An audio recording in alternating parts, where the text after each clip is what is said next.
मैं आपको एक ऐसी घटना के बारे में बताने जा रहा हूं जिसने मेरी पूरी जिंदगी बदल दी। पहले मैं भूत प्रेत में बिल्कुल विश्वास नहीं करता था। माँ जब कहती थी कि रात को अकेले मत निकलना, तो मैं हंसकर कह देता था कि यह सब अंधविश्वास है। लेकिन उस रात के बाद मेरी सोच पूरी तरह बदल गई। बात कुछ साल पुरानी है। मैं अपने दोस्त की शादी से वापस आ रहा था। रात के करीब 12 बजे थे और मैं अपनी बाइक पर अकेला था। घर जाने के लिए मुझे शहर के बाहरी इलाके से होकर गुजरना पड़ता था। वहां एक पुराना शमशान घाट था जिसके पास से सड़क गुजरती थी। आमतौर पर मैं इस रास्ते से बचता था, लेकिन उस दिन मुख्य सड़क पर काम चल रहा था, इसलिए मुझे यहीं से जाना पड़ा। जैसे ही मैं शमशान के पास पहुंचा, अचानक हवा में एक अजीब सी ठंडक महसूस हुई। माँ की बात याद आई कि ऐसी जगहों पर राम नाम लेते रहना चाहिए। मैंने सोचा कि कोई नुकसान नहीं है, तो मैं धीरे धीरे राम राम जपने लगा।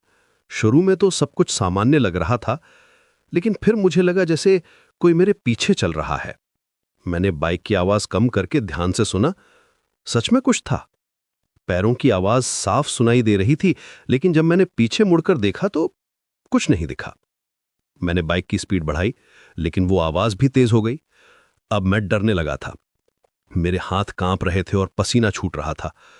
अचानक एक भारी आवाज गूंजी, रुक जा! मैं इतना डर गया कि बाइक लड़खड़ा गई। मैंने तुरंत बाइक रोकी और पीछे मुड़कर देखा। जो मैंने देखा वो आज भी मुझे कंपा देता है। एक काला साया हवा में तैर रहा था। उसकी आंखें जल रही थीं जैसे अंगारे हों। उसकी हंसी इतनी डरावनी थी कि मेरे रोंगटे खड़े हो।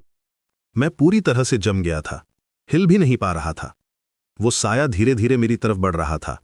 उसकी आंखों में एक अजीब सी चमक थी, जैसे वो मुझे अपने काबू में करना चाहता हो।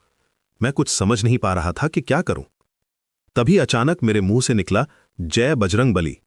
जैसे ही मैंने ये शब्द कहे, पूरा माहौल बदल गया। तेज हवा चलने लगी और मुझे लगा जैसे कोई अदृश्य शक्ति वहां मौजूद हो गई हो। वो काला साया चीखने लगा, जैसे उसे कोई जला रहा हो। उसकी चीख इतनी तेज थी कि मेरे कान फटने लगे। तभी एक दयालु आवाज सुनाई दी, जहां हनुमान का नाम है वहां अधर्म टिक नहीं सकता। मुझे साफ महसूस हुआ कि हनुमान जी वहां मौजूद हैं।